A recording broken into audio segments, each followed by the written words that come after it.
plataforma de ensino Jaleco. E para concorrer, basta seguir as orientações que estão descritas na postagem que a gente fez lá no nosso Instagram. Então, se você tiver alguma dúvida, é só dar uma olhada, tá certo? Hoje o nosso encontro é sobre tumores cerebrais e será ministrado pelo Dr. Júlio Pereira. O Dr. Júlio é formado pela Universidade Federal da Bahia, fez residência em neurocirurgia pela Santa Casa de Belo Horizonte, é neurocirurgião do Corpo Clínico do Hospital Sírio-Libanês e da Beneficência Portuguesa de São Paulo, é membro da Sociedade Brasileira de Neurocirurgia, possui especialização em Fellow em Radiocirurgia e Neurocirurgia Funcional pela Universidade da Califórnia, é editor do Neurosurgery Blog e participou da criação de 11 aplicativos médicos. Muito obrigada por ter aceitado o nosso convite, doutor Júlio, por ter disponibilizado um tempo para participar desse nosso encontro. A gente se sente muito honrado por ter um profissional como o senhor participando desse nosso projeto e pode ficar à vontade para começar a aula. Perfeito. Muito obrigado. Qualquer comentáriozinho que vocês precisarem, fala aí que eu só estou vendo minha tela aqui, tá bom? Aí não estou vendo vocês.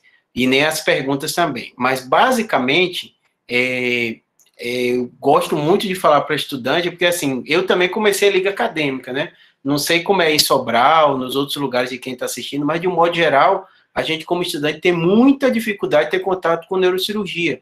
Porque, até por ser uma doença rara, né? Se acaba que poucos serviços têm. Então, eu gostava bastante, mas eu participava de uma liga de neurologia. E aí, com Diana, por causa de pesquisa, a gente teve contato com neurocirurgia, não tinha nem disciplina na faculdade, não sei como é da de vocês, mas, de modo geral, é um tema difícil de se ver no dia a dia. Ao mesmo tempo, na prática médica, a neurocirurgia também não é doença muito frequente. Eu até pergunto, o pessoal fala, você já teve alguém na sua família que já passou por a neurocirurgia? Na minha, por exemplo, não, né? Então, assim, é o tema mais raro, né? Por outro lado, é uma doença que mais mata o traumatismo crânioencefálico na população jovem, né? É o trauma, mas o trauma crânioencefálico se destaca. E cada vez mais, com o crescimento dos tumores cerebrais em especial, a gente tem visto que os pacientes têm chegado em determinado momento para passar por uma avaliação com o neurocirurgião, porque a metástase tem acontecido, então, muito provavelmente, né, a geração de vocês que está vivendo, a neurocirurgia não vai ser algo tão raro, né? Eu falei que qualquer pessoa que dá pronto-socorro tem contato com TCE, então TCE é um tema mega prevalente, né?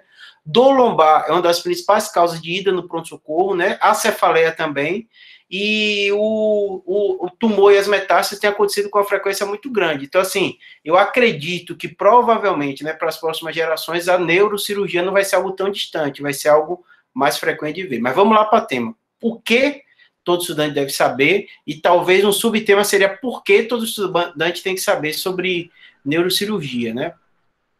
Então, eu gosto muito de estudante por isso, né, que vocês acabam que estão o tempo todo criando, né, coisas. Essa pandemia foi um exemplo clássico, né, que muito provavelmente vocês vão voltar depois para as aulas presenciais com novos contatos, novo network, né, que é isso que você está desorganizando aqui live, vocês estão vendo que dão para ter contato com gente do Brasil todo, e isso eu acho fenomenal, né. Mas vamos lá, né, todo mundo quando pensa em neurocirurgia e chama para neurocirurgia, fica curioso e quer ver isso, né? Como o neurocirurgião atua. Então, isso é uma microcirurgia feita por mim, Diana e Maiara, num paciente com tumor metastático de fossa posterior. Aí a ressonância de encéfalo T1 com contraste, então você vê que o tumor fica bem destacado aqui, com bastante edema perilesional, e aqui a gente fez a incisão de pele para fazer a creatomia, neuronavegação para localizar exatamente onde o tumor está. Aí a movimentação para localizar onde o tumor está. Depois dessa localização, a gente faz a abertura da pele, a abertura da meninge, e aqui a gente começa a fazer a coagulação do córtex. Como a gente sabe que esse lugar é um lugar possível através da monitorização, óbvio, nosso conhecimento de neuroanatomia, então a área considerada não eloquente, mas mesmo assim a gente sempre monitora. Esse branquinho é um bipolar, né, que é o que a gente vai coagulando o córtex, né, normal, até chegar ao tumor. As metástases, elas costumam ser subcorticais. Então, primeiro você tem que passar por esse córtex, que, né, a aparência de um cérebro normal é essa mesmo, pela neuronavegação, pela neuroanatomia, pela imagem, a gente sabe que o tumor vai estar embaixo.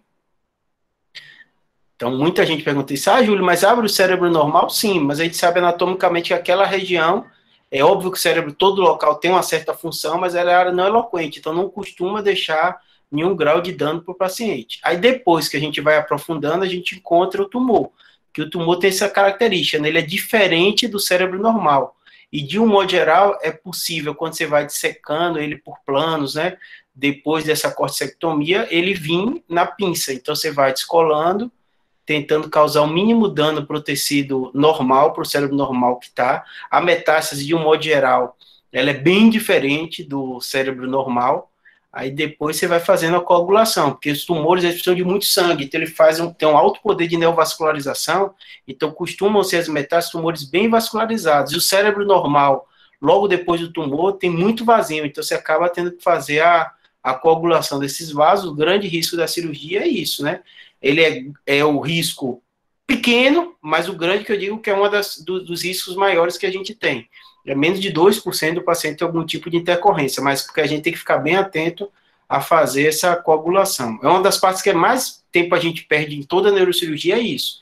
A questão de dissecar, chegar até o local, né, e depois fazer essa coagulação do tumor. A metástase costuma sair bem rapidinho o tumor, porque ele está descolado do cérebro normal, e aí depois a gente vai fazendo toda essa hemostasia. Essa redinha que a gente coloca é o Surgicel, para ajudar nessa parte da hemostasia, e aí a gente perde muito tempo mesmo, não tem jeito, coagulando toda essa partezinha que ficou, para evitar que na hora que você está operando, o paciente está sedado, tudo isso, então a pressão dele está mais baixa, né? E depois que se acabar, a pressão dele vai subir, né? E aí depois todo mundo pergunta muito, fecha com plaquinha, parafuso, e acaba a cirurgia. Então, assim, de um modo geral, o que o estudante mais gosta de ver e saber é isso, né? Como é a neurocirurgia, o que é que acontece. Mas eu costumo dizer que o que o estudante deve saber, né? E também o que o neurocirurgião mais lida, não é com essa parte cirúrgica. Por mais incrível que pareça, a maior parte do nosso tempo é vendo paciente no consultório, é vendo avaliação de pacientes, né? Pedindo exame para o paciente. Vai ser uma minoria de pacientes que passam, mesmo com o neurocirurgião, que precisam de cirurgia. Então, eu costumo mostrar aquilo ali, porque eu também era assim como vocês, eu imaginava, vou fazer neurocirurgia, eu vou ficar operando o dia inteiro. E na prática não é isso que acontece com nenhum neurocirurgião. Mesmo quem está em pronto-socorro, eu trabalhei muito em pronto-socorro, hoje eu não trabalho mais, grande parte dos pacientes que vão chegar com TCA, você vai fazer avaliação, não vai precisar de cirurgia, você vai fazer muito mais num plantão de pronto-socorro, ver pacientes com TC leve, ou alguns locais têm neuroclínica, outros que avaliam TC leve, mas vocês vão ver tomografia de pacientes que têm alguma dúvida, se tem fratura, se não tem. Essa é a prática do dia a dia. No caso dos tumores, a mesma coisa. O que acontece, que é importante vocês saberem, é que olha o que está acontecendo com a população, né? Um aumento muito grande de pacientes com metástase cerebral. Parte desses pacientes vai acontecer o que eu mostrei agora no vídeo da cirurgia para vocês, que é o que a gente mais gosta de fazer, o que a gente mais faz é operar, né? Mas, apesar de ser o que a gente mais faz, demorado, né, tudo isso, a maioria dos pacientes não, eles vão passar por uma avaliação, tem uma metástase pequena, você indica a radiocirurgia, ou tem uma metástase na coluna, o oncologista quer uma avaliação sua, ele vai também possivelmente tratar com outras medicações. Então, assim, o que você tem que entender é o que todo estudante e médico deve saber, mesmo que você não vá fazer neurocirurgia, é entender que há um crescimento muito acelerado e muito rápido da incidência de pessoas com câncer no mundo. E 1/3 desses pacientes, né, alguns colocam quase 40%, 30% desses pacientes, eles vão ter, em algum momento, metástase para o sistema nervoso. Isso envolve cérebro e coluna, né? Esse talvez seria metástase óssea, né? Mas como o neurocirurgião lida também, a gente fala de coluna, né? E quando você analisa a porcentagem de pacientes hoje que já morrem de câncer, em alguns locais, como esse dado canadense, já passam doença cardiovascular. Então, eu costumo dizer para estudante, é uma distorção e é natural de que você vê muito mais pacientes, muito mais doenças, você tem muito mais aula com professores sobre doenças cardiovasculares, porque antigamente era o que mais matava, doença infecto-parasitária, e vê muito pouco de paciente oncológico. Eu não sei como é a faculdade de vocês, mas o meu não tinha no rodízio comum você ver oncologia. É o que eu lido no meu dia a dia, assim, metade dos pacientes o que eu lido. Óbvio que eu me subespecializei, hoje lido muito com neuro-onco, mas é uma discrepância, óbvio que eu sou neurocirurgião, né, mas é uma discrepância do que você vê no dia a dia, não só eu, quando converso com colegas clínicos, colegas cardios, e o que a gente estuda na faculdade, né? Aí você pode falar assim, ah, Júlio, mas isso é no mundo todo? No mundo todo, não é só o primeiro mundo. No Brasil também está acontecendo essa realidade, o crescimento cada vez mais aumentado de pacientes com câncer. Eu costumo dizer que isso não é ruim, às vezes a população leiga tem uma avaliação equivocada, dizendo assim, ah, está tendo mais câncer. Eu falo assim, ó, está tendo mais câncer porque a população está vendo cada vez mais e melhor. As doenças cardiovasculares melhoraram muito o tratamento, não é que a incidência deles diminuiu tanto, mas os pacientes estão vivendo mais, e esses pacientes que vivem mais, automaticamente, eles vão ter uma incidência mais elevada do câncer, porque ela tem uma relação com a idade, né? E aqui outro gráfico para vocês verem, e assusta, né?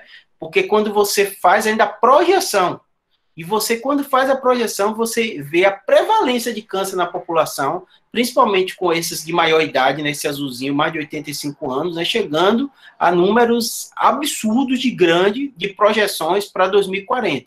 E são projeções feitas por órgãos bem reconhecidos, né, como esses órgãos do norte-americanos que trabalham com essa parte de epidemiologia, que eles geram dados muito melhores do que a gente tem, né? Então, muitos dizem que vai ser o tsunami que a gente está vivendo da incidência de pacientes com câncer, né?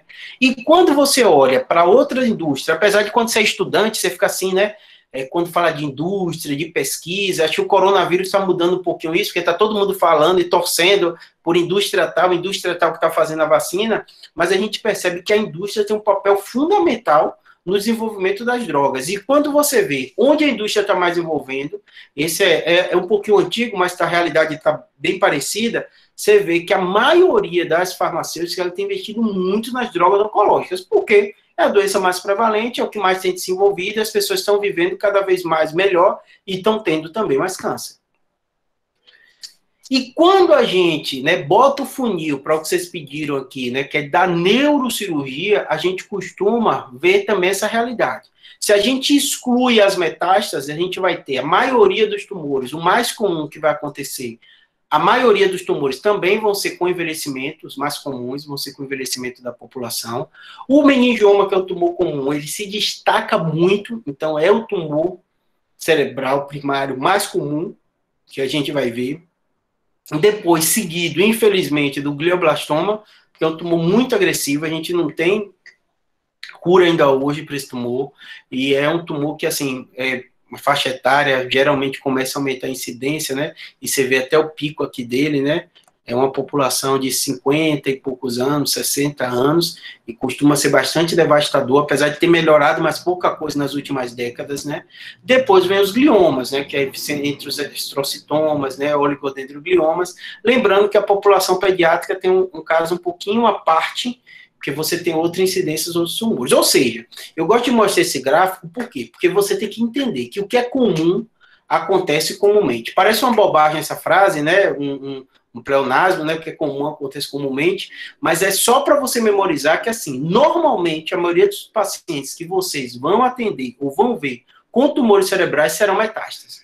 Então, a maioria dos pacientes que chegam no meu consultório com tumores serão metástases. Depois disso, meningioma, que aí já é o extremo de pacientes, às vezes, achados, tumores pequenos, que não precisam de tratamento. Aí, como eu trabalho só na medicina privada hoje, chega muito paciente para segunda opinião, porque encontrou um meningioma pequeno, está na dúvida se precisa tratar, se não precisa tratar.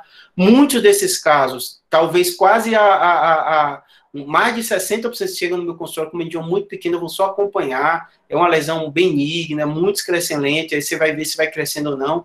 Uma parte, né, são lesões de locais complicados, com alto risco, é possível fazer radiocirurgia. Ou seja, eu sei que na hora de você estudar, você acaba que perde, e naturalmente todo mundo faz isso, eu também fiz, você perde muito tempo, às vezes, estudando doenças muito raras, e às vezes dá pouca relevância a tumores comuns, por achar que eles são mais simples, mas tente fazer o contrário, né? Dá muita relevância aos tumores que você vai ver mais comumente. Meningioma é um deles. E outro fenômeno bastante interessante que aconteceu nos últimos anos foi o advento dos imunoterápicos, né? Então, você consegue ter uma relação muito grande entre a incidência das metástases cerebrais e os tratamentos. Então, quando ocorria o desenvolvimento, ou quando ocorre o desenvolvimento de novas drogas, esses pacientes acabam tendo seus tumores melhor controlados, por consequência, eles vão viver mais e, por consequência, vão aparecer mais metástases cerebrais. Só para vocês terem ideia, a maioria dos guidelines de onco não falam da questão de fazer ressonância profilática, ou ressonância de triagem, ou para investigação, mas na prática clínica a gente acaba vendo com uma frequência muito grande, em especial tumores com alto poder de metástase, que aí se destacam os melanomas, que dá muita metástase, né? Os cânceres de pulmão também, mas tem muita conduta do uso da ressonância tal que são off-label, mas na prática você acaba vendo muitos oncologistas pedindo. E lembrando, né, a metástase são uma importante causa de mortalidade, né, quase 30% dos pacientes com câncer, eu falei com vocês, e houve uma revolução, né, a revolução veio dessa parte medicamentosa, que o oncologista faz, é o que eu falei para vocês, mas também veio do tratamento neurocirúrgico, né. Eu costumo mostrar a radiocirurgia, que é uma das coisas que eu mais faço em neuro-oncologia, e eu gosto de mostrar casos que são um pouquinho diferentes para você ver como é complexo às vezes, né?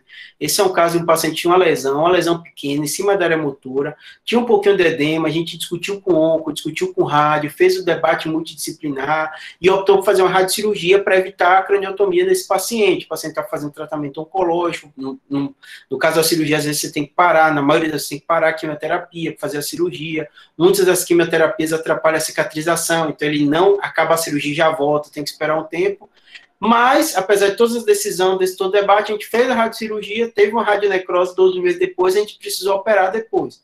Eu gosto de mostrar esse caso, porque assim, a radiocirurgia é uma das coisas que eu mais faço, gosto bastante, tem um efeito muito bom, é bem sedutor para o paciente, porque ele evita uma craniotomia, mas às vezes acontece como esse caso, você tem que fazer a craniotomia, então você tem que ter noção que toda a técnica ela tem os prós e os contras, né? E o estudante também tem que ver isso. O estudante costuma ser muito seduzido por questão de inovação, ou tal professor faz um método novo, ou minimamente invasivo, né? Não que isso não seja interessante, né? Mas a gente sabe que tem que ponderar sempre os prós e os contras, entender que tudo tem o seu risco também, e avaliar caso individualmente, né? E lembrando que a radiocirurgia tem uma grande dificuldade mesmo quanto a conhecimento e desenvolvimento da técnica. Para você ter ideia, esse trabalho ele não é tão antigo, né? Há mais ou menos 2012, né?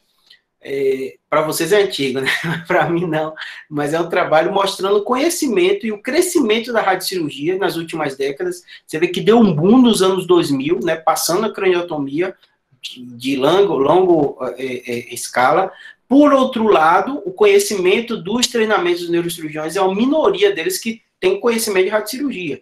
Por exemplo, sou nordestino também baiano, são poucos lugares no Nordeste, até estados, que tem radiocirurgia. Eu sei que Recife tem, né, Salvador tem também, mas você vai contando nos dedos, né, os locais que tem. Se a gente está falando em estado, se a gente for pensar em cidade, menos ainda, mas é uma técnica, sem dúvida, que veio para ficar e que tem mudado muito a conduta. Para vocês terem ideia da relevância do tema, eu gosto de mostrar muito do artigo da New England, que eu brinco que se a New England publicar até sobre culinária, vai ser o melhor artigo de culinária, né? Então, quando eles publicam o tema, mesmo tão específico de radiocirurgia, é fantástico. E eles mostram isso, né? Eles fizeram um artigo sobre radiocirurgia, de revisão, mostrando o impacto que a radiocirurgia tem nos casos dos pacientes com metástase cerebral. Então, todo mundo o estudante quer saber, Júlio, eu quero saber um pouquinho mais sobre radiocirurgia, qual você recomenda? Eu recomendo esse artigo. Então, como vai ficar aqui gravado e tal, depois, se vocês quiserem dar print da tela, quer ter uma noção boa e básica de radiocirurgia, para o seu conhecimento, né, quem vai se especializar em onco, ou quem quer saber um pouquinho mais, vale a pena ler esse artigo. Ele é bem didático, bem simples, mas, basicamente, para vocês entenderem, a radiocirurgia, ela não substitui a cirurgia. O que aconteceu é que você tem uma nova opção. Antigamente, tumores pequenos, como aquele que eu mostrei para vocês, obrigatoriamente o paciente tinha que ser submetido à craniotomia. Hoje em dia, a gente sabe que lesões pequenas, paciente que tem lesões profundas, que seja uma morbidade muito grande, paciente que tem lesões em locais que a cirurgia vai ser muito mórbida, paciente que você discuta a condição clínica dele, saiba que a cirurgia é muito arriscada, paciente não pode parar a quimioterapia, tome o quimioterápico, piora muito a coagulação, a cicatrização, são excelentes opções para a radiocirurgia. Em especial, você pensa assim, Júlio, qual o fator mais que você vê de contraindicar a radiocirurgia, ou que às vezes você tem que operar e tal caso, é o volume. Aquele caso que eu mostrei para você, o tumor passava de 4 centímetros, não tinha jeito, a gente tinha que fazer a ressecção desse tumor. Se o paciente tem um efeito de massa, como déficit focal, como era aquele paciente, o tumor cresce muito, tem muito edema, você também tem que fazer. Você não sabe de onde é o tipo de câncer. Hoje é muito comum isso acontecer. De modo geral, você consegue, o paciente já chega para mim com diagnóstico etiológico, já sabe o câncer que tem, já está tratando, aí de repente aparece a metástase, né? Ou o paciente tem que suspender o corticoide subitamente por algum motivo, alguma reação, é o paciente perfeito para você fazer a cirurgia, né? Porque ele, a radiocirurgia, o tumor não vai sumir, né? Tem um tempo, né, de melhora um pouquinho maior, né? E quando você fala em radiocirurgia, né, é tudo muito novo, né? Apesar de ter 52, começa os dados sobre as técnicas sobre estereotaxia, né? Juntou com o conhecimento de radiação e confunde mais ainda as pessoas, porque elas às vezes confundem a técnica com o aparelho. Então, às vezes o paciente chega, me indicaram para um Gamma Knife, me indicaram para um Cyber Knife, me indicaram para o Linac. Esse é o aparelho. Tudo isso vai ser radiocirurgia. E não tem evidência da literatura dizer que um aparelho é superior ao outro. Então, os trabalhos que mostram, tem um vídeo lá no canal do YouTube explicando isso, que é uma pergunta, mas muito, muito comum. Eu costumo até brincar, é como se tivesse um Porsche, uma Ferrari, um outro carrão também. Então, são carros diferentes, são técnicas diferentes, mas são todos de alta qualidade e possível para fazer a radiocirurgia, né? Então, aí, para vocês entenderem com equipamento diferente, aqui, esse primeiro é o Linac, né? Do outro lado, com esse bracinho robótico, é o CyberKnife. Lá embaixo, né, parecendo uma ressonância, né, é o Gamma Knife, né? E esse é o outro termo TC, que não tem tanta relevância. Mas só para vocês entenderem, né? Um outro caso de paciente com CA de metástase pulmonar. Então, aí você vê um paciente com a lesão occipital, muito edema, né, apesar de ser pequena, tinha efeito de massa, tinha déficit motor, não teve jeito, a gente teve que ir para neurocirurgia. Então, aí a gente fazendo monitorização, que é algo muito relevante para vocês entenderem, que é o que dá segurança para a gente no acesso, né, que o paciente fica muito preocupado, eu vou piorar meu déficit, não pode mexer na área motora, não tem o risco de dano, reduz muito quando você faz a monitorização. Então, fica o neurologista, neurofisiologista na sala fazendo essa avaliação. Aí depois a gente fazendo a corticectomia.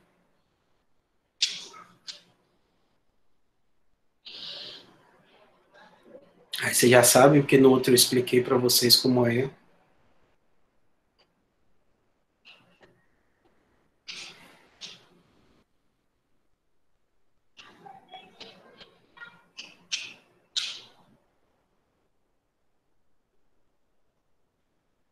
Aí você já chega no tumor, você vê que tem um aspecto diferente do cérebro normal, que nem aquele outro que eu mostrei para vocês. Então, até a olho com o microscópio você já percebe, aí você tira a lesão. E depois de tirar a lesão, geralmente a metástase é assim, ela sai em bloco, porque é um tecido diferente do cérebro normal, aí você vem para a parte para fazer hemostasia. Aí você vê o cérebro pulsando, né? Aí é o substituto que a gente usa para ajudar na hemostasia. E depois esse paciente tinha outra lesão também, que tinha edema, próxima, que a gente optou também por retirar. Um pouquinho mais abaixo, mas foi na mesma craniotomia, então foi mais tranquilo de ser feito. Mesma coisa, o bipolar. Depois que você retira, você usa toda a substância que a gente usa, que é muito sugicel, hemostático, para fazer a hemostasia dessa lesão.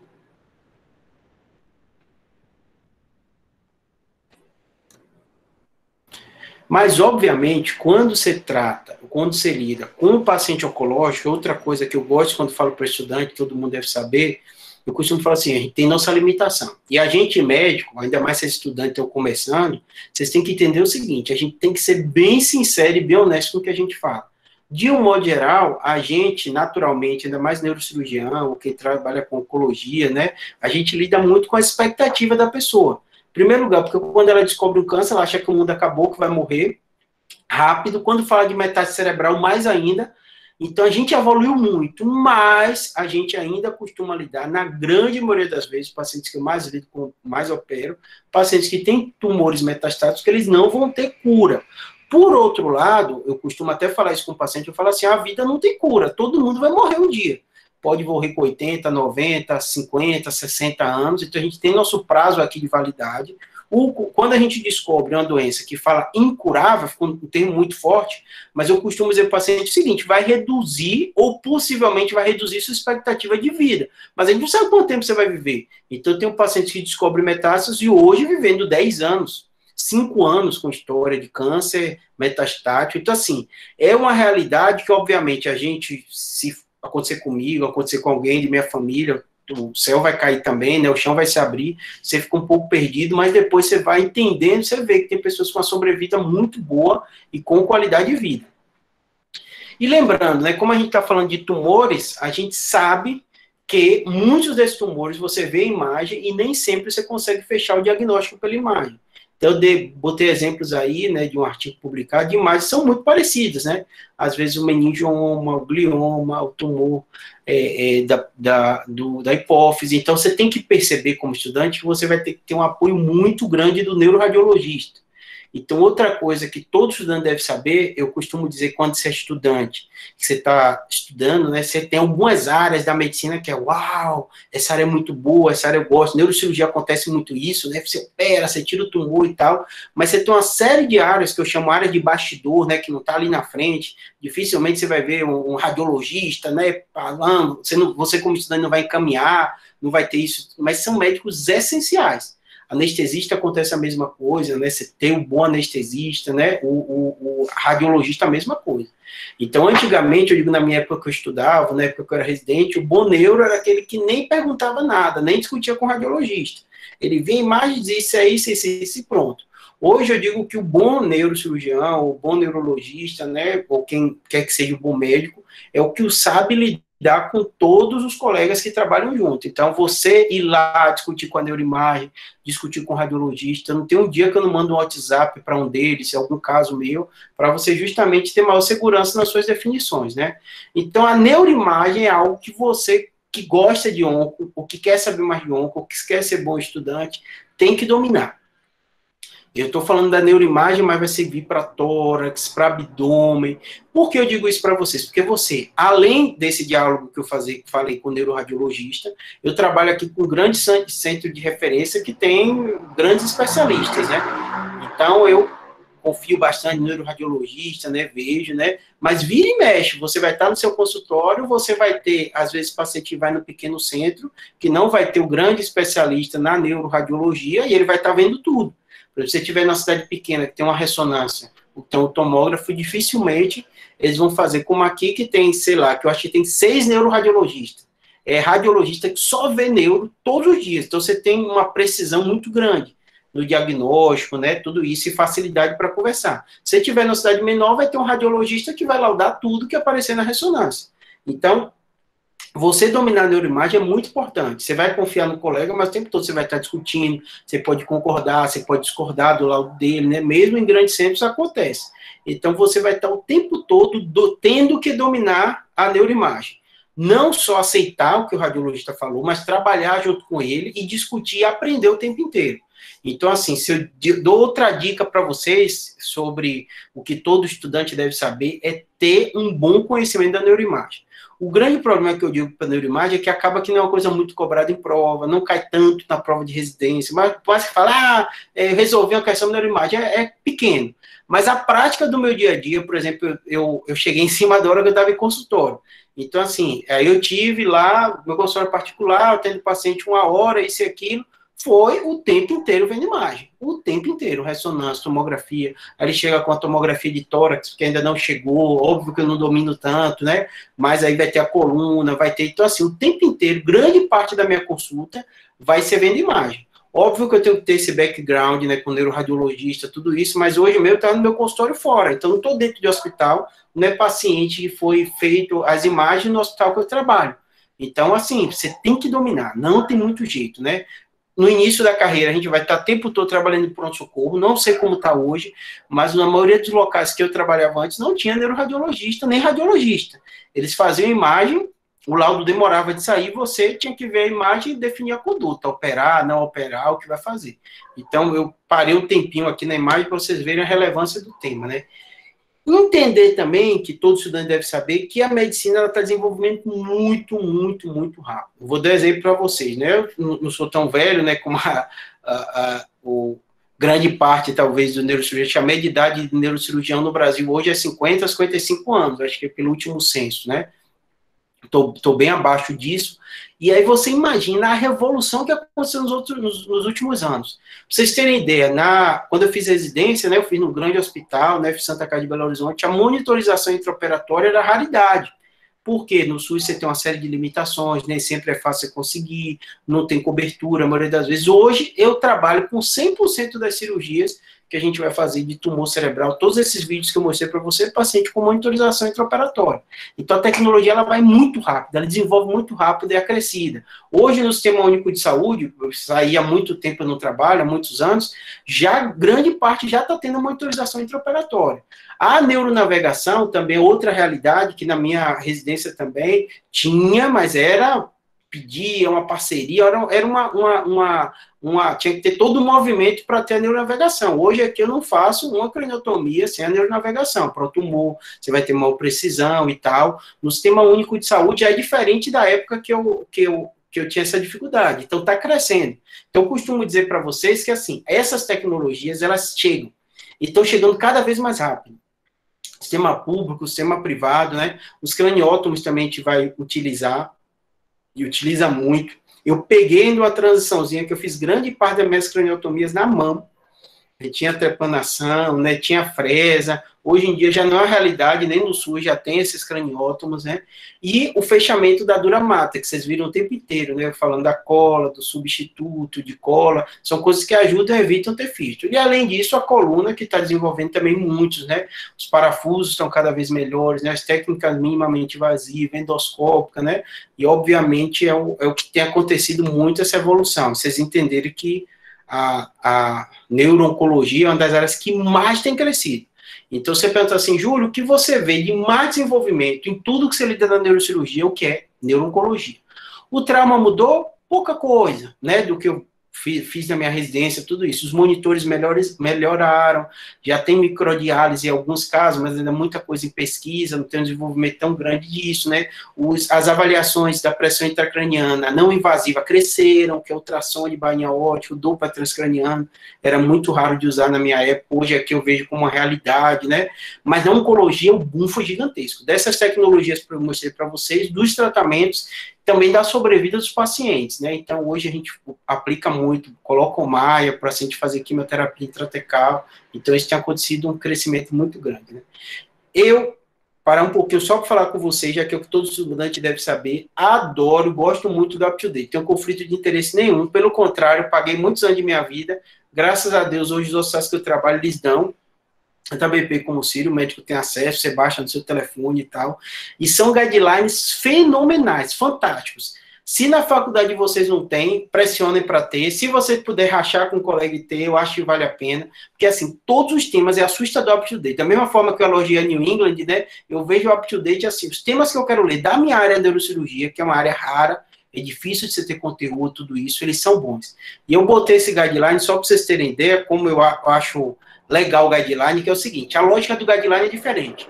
Porque, por exemplo, você vai estudar tumor, então aí você vai estudar meningioma. Então você começa a estudar temas e doenças diferentes, mas de um modo geral, na vida de vocês, o paciente vai aparecer com a doença, você não vai saber qual a doença, então não vai ter a casinha de meningioma e tal, e você vai fazer a investigação.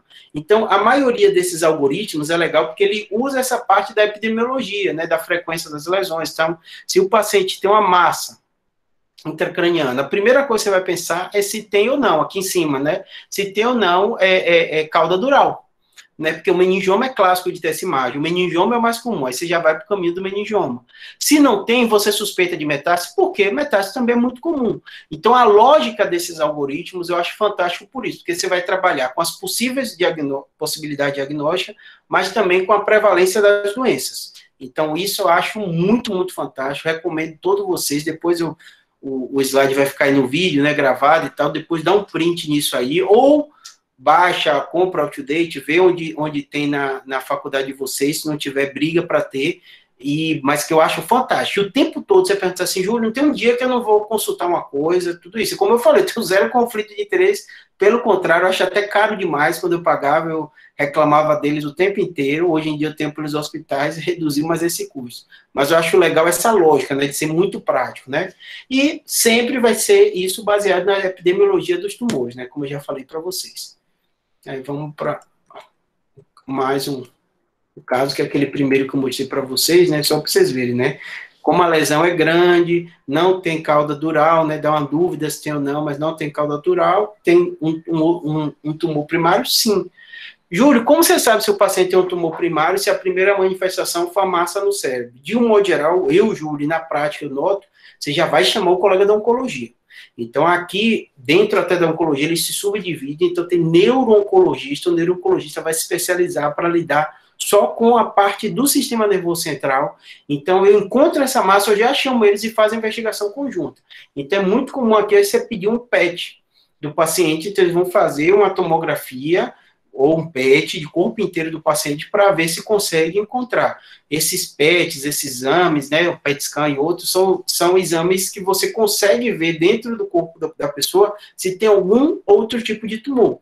Então, outra possibilidade é você fazer tomografia, né? A maioria dos guidelines, né, colocam muito isso, tomografia de tórax, de abdômen, né, de pelve, para ver se tem tumores, mas hoje com PET você consegue ver a funcionalidade também. Então, você coloca o marcador e consegue ver onde possivelmente tem tumores. Lembrando, tem 15%, 10 a 15% dos pacientes são os tumores ocultos, né? Você fez tudo, não encontrou, aí depois você vai operar e vai encontrar. Esse caso o paciente já sabia, né?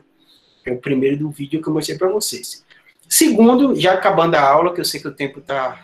Esse horário também está todo mundo cansado, né? E também eu sei que o tempo de vocês, para as perguntas, para tudo. Os gliomas. Os gliomas são um pouquinho diferentes, né? Toda vez que a gente fala de tumor cerebral, a pessoa pensa que é tumor do neurônio, mas não é. A maioria dos tumores são das células da glia, são as células que envolvem os neurônios, levando nutrientes, tudo isso. E os tumores mais comuns que a gente vê, né, vou mostrar para você, o GBM, depois vem os metástases e meningioma, bem parecido, meningioma um pouquinho maior, depois metástase, depois vão vir os gliomas de alto grau, depois vem os tumores de baixo grau. A grande questão do tumor de baixo grau é que eles são tumores que crescem lentamente, são pacientes oligossintomáticos, e vocês vão ter que decidir se vai operar ou não esse paciente. Eu boto esse algoritmo, não é nem para assustar vocês acharem que é uma coisa de outro mundo, né, de codeleção, P19Q, todos esses marcadores, como define, se é baixo ou alto grau, não é nada para você gravar isso. Mas para você entender que hoje a neuro-oncologia e a patologia evoluiu tanto, que você tem uma série de marcadores que definem o prognóstico do tumor. Então eu dizia que antes você dizia assim, fulano tem um glioma de baixo grau. Respondia. Hoje não, o tumor tem nome, sobrenome, apelido, então o paciente às vezes até assusta que tem tanta coisinha escrita no laudo dele da patologia, a imunohistoquímica, tudo isso, mas é isso. E esses marcadores são essenciais no prognóstico. Como eles são essenciais no prognóstico, eles vão definir como você vai tratar esse paciente. Vai ser apenas cirurgia, vai ser cirurgia e rádio, vai ser cirurgia e quimioterapia, então assim, são realmente marcadores essenciais hoje. É muito difícil você falar em neuro-oncologia, falar em cirurgia oncológica, sem falar em marcador tumoral. Isso talvez empolgue muito de vocês que estão aqui na live, mas estão vendo de neurocirurgia, mas gostam mais de oncologia do que de neuro, porque realmente é o futuro. Eu digo que cada vez mais a oncologia tem evoluído, os quimioterápicos têm evoluído, a parte da patologia tem evoluído, e muitos desses pacientes que antigamente a gente não falava num tratamento medicamentoso para atingir o cérebro, hoje a gente fala. Então, eu até brinco que falo que uma vez um paciente chegou, né, com um tumor que eu tinha operado, deu tudo certo, chegou o resultado, aí ele foi na neuro-onco que a gente tinha recomendado, voltou com os tratamentos, né, óbvio, né, que se abriu a cabeça de alguém, né, deu tudo certo e tal, o paciente, geralmente, você é o melhor médico do mundo, você sabe tudo e tal, aí ele chegou com o resultado, falou, doutor, tá aqui, eu fui na onco, ele passou esse remédio. Você acha que esse é o correto mesmo e tal, para ouvir minha opinião, né, aí eu fiquei meio assim, né, ele deve ter percebido que eu fiquei meio desconfortável, eu peguei e falei, não, é isso mesmo. Aí ele fez assim, não, doutor, se o senhor não quer falar pelo aspecto ético, eu falei, não é por ética, não, é por ignorância. Aí ele deu risada, mas eu falei assim, tá ficando tão específico, tão subespecializado, tão cheio de marcador, que cada vez mais, até dentro da oncologia, eles têm se subespecializado por essa dificuldade técnica para definir, para dizer, né, de estudo mesmo de cada um desses marcadores, entender como você vai definir. Como você viu, você vai definir baixo e alto risco, com vários fatores, idade, resquício tumoral, lembrando que o grau de ressecção do tumor é um dos principais fatores prognósticos. Então, por mais que tenha desenvolvido, para os gliomas ainda é hoje o principal fator diagnóstico, vai ser o grau de ressecção. Então, vamos para mais um caso. E o que acontece? Muitas vezes esses pacientes, eles têm um tumor, você não sabe o que é, mas são lesões profundas, que você não vai conseguir fazer uma ressecção grande sem deixar uma sequela nesse paciente. E aí são esses casos que você precisa do tecido para dar o diagnóstico, como esse caso do paciente, não, a gente optou por não fazer uma cirurgia, porque seria muito arriscada, muito mórbida, idade avançada, tinha comorbidades, a gente optou por fazer uma biópsia serotáxica. Aí a ressonância com perfusão, para a gente ver onde capta, você coloca um arco, e aí você vai com a agulhinha até esse local onde está a lesão para fazer a biópsia. Aí o material, mesa da gente, também cirurgia feita por mim, Diana, Maiara como instrumentadora. Todos os vídeos que a gente mostrou foi cirurgia que a gente fez. Paciente nosso. E aí você vai guiado por essa estereotaxia no ponto que você quer para tirar. Depois você tira, você fecha com essas plaquinhas. Então, a cirurgia minimamente invasiva, muito simples, né, de fazer. Você não tira o volume maior do tumor, mas pelo menos você dá o diagnóstico e sabe o que é. E o glioblastoma, que eu deixei por último, apesar de ser um dos mais comuns, que é um tumor glial mais comum, geralmente abordagem multidisciplinar, onco, rádio e neurocirurgia. Está havendo a revolução do manejo, porque esses pacientes morriam rápido, em pouquíssimos meses. Hoje os pacientes já têm vivido anos. Ainda é um tumor que a gente não tem cura, não tem um tratamento, desse tratamento ficou curado. Metástase, já tem muitas metástases que tem paciente que consegue ter cura. No cérebro, ainda a gente não consegue falar essa palavra para a maioria desses tumores, mas muitos ficam controlados, né? O GBM também pode o paciente ficar anos controlado. Vou mostrar um vídeo também.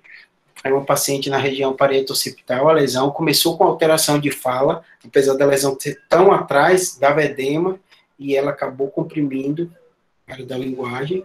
E aí a mesma coisa, aí eu vou mostrar só abrindo a dura mata, para vocês verem, que no resto eu já mostrei aberto. Você faz o cortezinho na dura mata, depois vai abrindo com a tesoura, também cirurgia feita por Diana e o Maiara como instrumentadora. Depois você vem para a monitorização, que você já conhece as canetinhas, depois você vai usando o bipolar.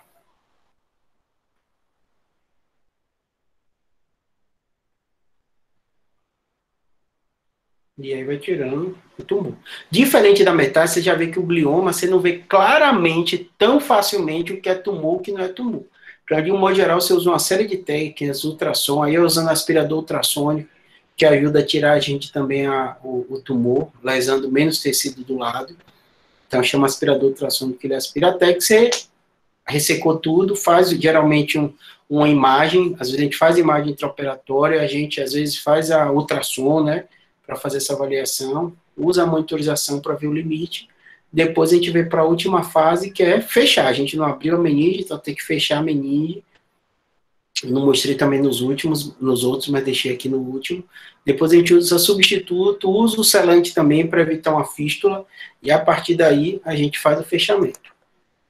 Lembrando, né, não tem heroísmo. Infelizmente, muitos desses tumores que eu falei para vocês, você não consegue ter uma cura completa, mas você consegue ter controle. O manejo é sempre bem complexo na neuro-oncologia, porque o paciente, ele sente um baque gigante, é como se o chão se abrisse para ele fica muito ansioso, né, ele acha que vai morrer muito rapidamente, ele acha que vai morrer na cirurgia. Por incrível que pareça, eu nunca perdi um paciente na sala, não é porque eu sou bom, nada disso não, é porque a maioria dos colegas não pedem paciente na sala desses tumores da neuro-oncologia. Óbvio que muitos deles não tem cura, né? Mas é diferente de um trauma. No trauma, um paciente com tiro, uma coisa dessa, realmente ele pode piorar muito rápido. Na neuro-oncologia, a segurança aumentou muito. Então, você consegue operar um paciente com uma segurança muito grande. Você sabe o que, é que você vai fazer. Tem muitos desses tumores que não têm cura, os pacientes vão falecer com isso. Mas a cabeça do paciente, aí vocês têm que conversar bem, né? Ser um médico, o estudante tem que entender isso. Ele imagina que vai abrir a cabeça, vai morrer ou vai ficar com uma grande sequela. Então, todo estudante também deve saber isso. A maioria das neurocirurgias hoje, o mais importante é a indicação. Precisa ou não precisa fazer. Quando você diz que precisa fazer, você vai fazer o máximo de ressecção com segurança. Então, é isso que faz toda a diferença na parte da neuro-oncologia, né? Lembrando, né, não esqueça do poder da medicina baseada em evidência, né? A maioria das suas condutas tem que ser guiada. A gente é tentado o tempo inteiro a dizer, eu sei mais, ou eu sei, nas minhas mãos eu faço isso, arriscar, mas a gente tem que seguir. A medicina baseada em evidência é muito dinâmica. é muito dinâmico, o tempo todo está mudando, o tempo todo está tendo novidade. Trabalhar em equipe multidisciplinar ajuda também bastante, né? Então, não é encontrar quem é o culpado, né? Tem que discutir com o neuro-oncologista, tem que discutir com o rádio, tem que discutir com toda a equipe que vai fazendo esse paciente, e não atrás de um culpado, né? E o paciente, ele está dentro dessa equipe, ele vai ser o central, ele que vai definir muitas das condutas também, porque vai passar pela avaliação dele, você vai, como médico, dizer os prós e os contras de cada uma dessas decisões. Esses pacientes que eu faço radiocirurgia, mas são possíveis ser feitos cirurgia aberta, eu vou colocar para ele, o pró da cirurgia é isso, o contra é isso, o pró da radiocirurgia é isso, o contra é isso, e ele dentro dos seus valores, das suas dúvidas. Óbvio que a gente tem que ter o maior cuidado, porque a nossa opinião influencia muito, né, mas a gente tem que tentar ser o mais transparente possível para o paciente, mesmo que óbvio que a gente vai ter nossa opinião, nossa preferência, o que a gente acha naquele caso, mas deixar claro para o paciente as opções, né. Então, quando me perguntam, né, eu acho que também todo estudante deve saber, lidar com pacientes graves, a maior dificuldade é a autonomia. Porque, de um modo geral, a gente vive numa medicina, a gente viveu também assim, né? Eu também sou assim, a gente tem que se controlar ao máximo, a gente tem um sentido meio paternal, né? Eu vou decidir para ele, o que é melhor para ele e tal, mas sempre tem que fortalecer a autonomia do paciente, entender que ele é o centro, né? Se colocar no lugar. Então, são pacientes muito ansiosos, muito nervosos, que o tempo todo estão questionando, estão com dúvida, né? Vão e voltam na preocupação. Os meus casos, né? Como eu tenho só medicina privada aqui, eles vão na segunda, terceira, quarta opinião, né? E às vezes vem para você, tal falou isso, outro falou isso. Então, coloque-se no lugar dele, né? Tentar sempre não fazer o mal, né? Lembrar que é uma pessoa com a doença e não a doença com a pessoa. Então, mesmo GBM não existe, né? Porque vai ter uma pessoa ali diferente, né? Mesmo meningioma, o tumor pode estar no mesmo lugar, o tamanho no mesmo lugar que você sempre tratou, sempre vai ser bem diferente uma pessoa da outra, né? Nas suas decisões, suas escolhas, né?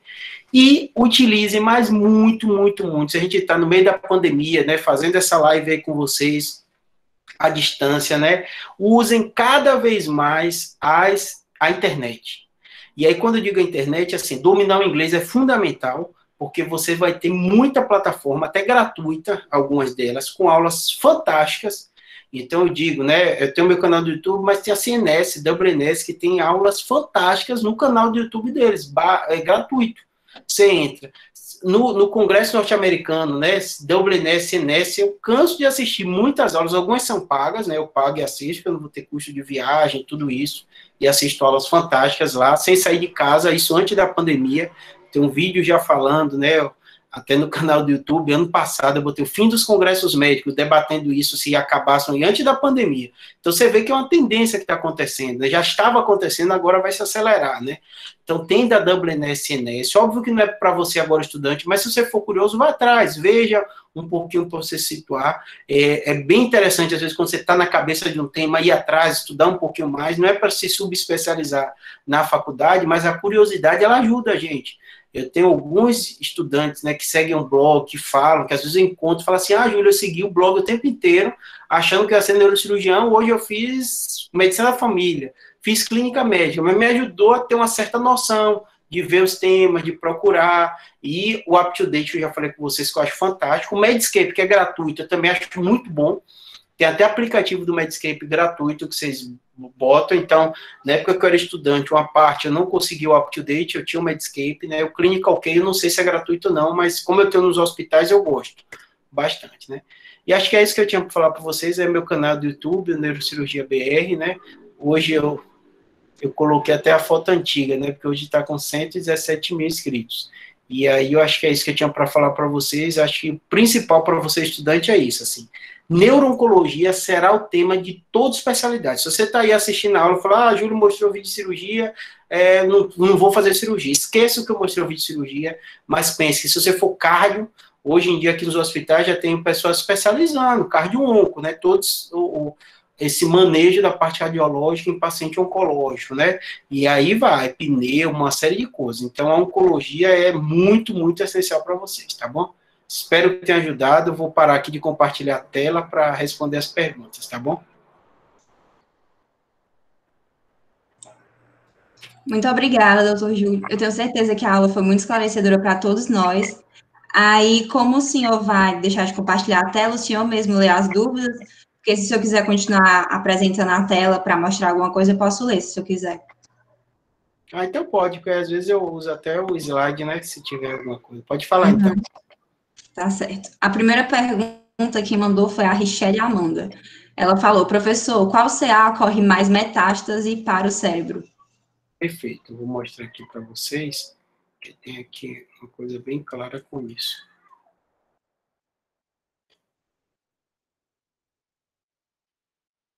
Pronto. Então, o que acontece? Toda vez que a gente fala de câncer, tem uma coisa que é a incidência do câncer. Tanto aí, homem e mulher. Mulher, destacadamente, né, o câncer de mama. Deixa eu mostrar aqui, para mortes, né? Deixa eu pegar aqui. Pronto, aqui, achei aqui. Está mais claro. Pronto, achei esse aqui vai ser melhor. Então, quando você fala de morte, geralmente vai ter a relação com a incidência, né? Então, mama vai te destacar para a mulher, depois vem pulmão e coloretal. Do homem vai vir pulmão, depois coloretal. Pronto. Tem variação de local para local, de país para país, né? Uma série de coisas.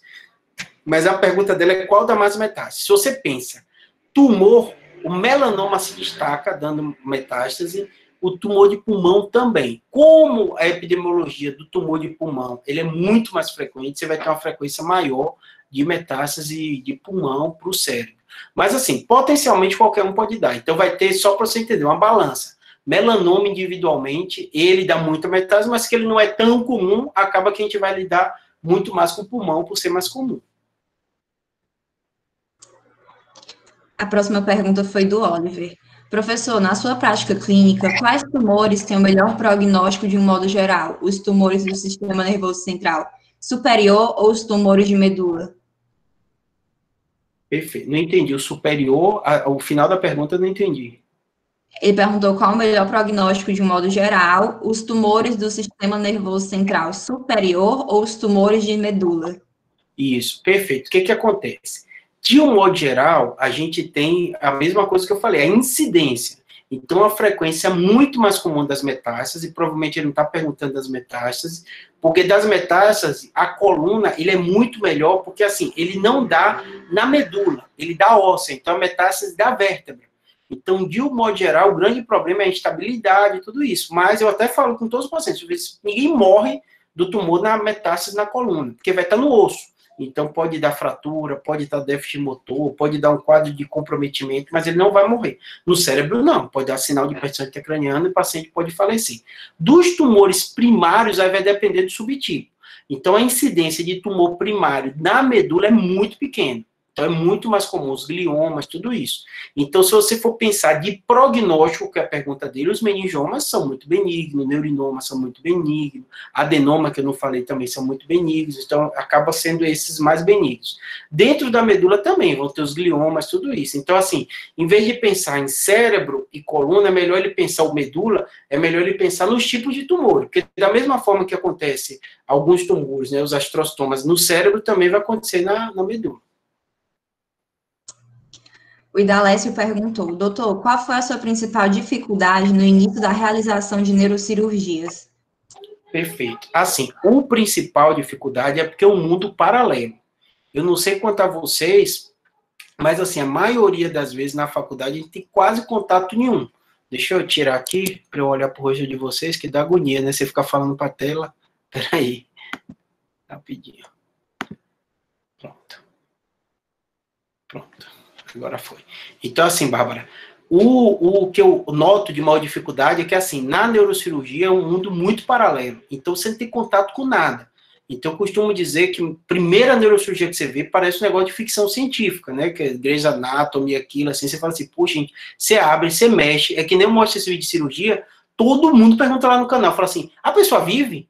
Mexe tanto no cérebro, tira tudo isso, ela sai bem? Sim, porque você tem muita noção anatômica, então tem áreas que elas são pouco eloquentes.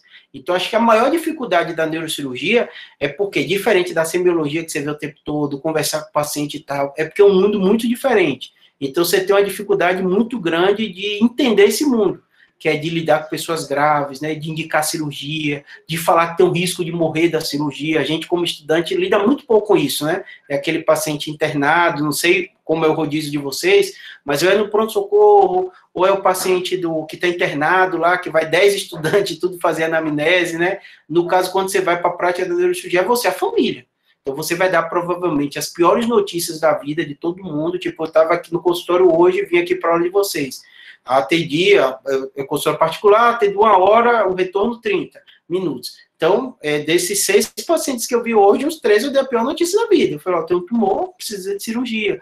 Ou tem um tumor, vou mandar para neurologia para ver. Então, tipo assim, ele já leu o laudo, ele imagina que aquilo, deu Google, mas vai ter um médico, a figura dizendo. Isso você não aprende na faculdade, né, que é você e uma família. Então, acho que a maior dificuldade é essa da autonomia, o jeito que você vai falar, como essa pessoa vai entender, né? Então, eu mesmo sou mega alegre, super positivo, mas você tem que ser assertivo, né? Dizer da gravidade, dizer quais são as próximas etapas. Eu acho que isso é o mais difícil.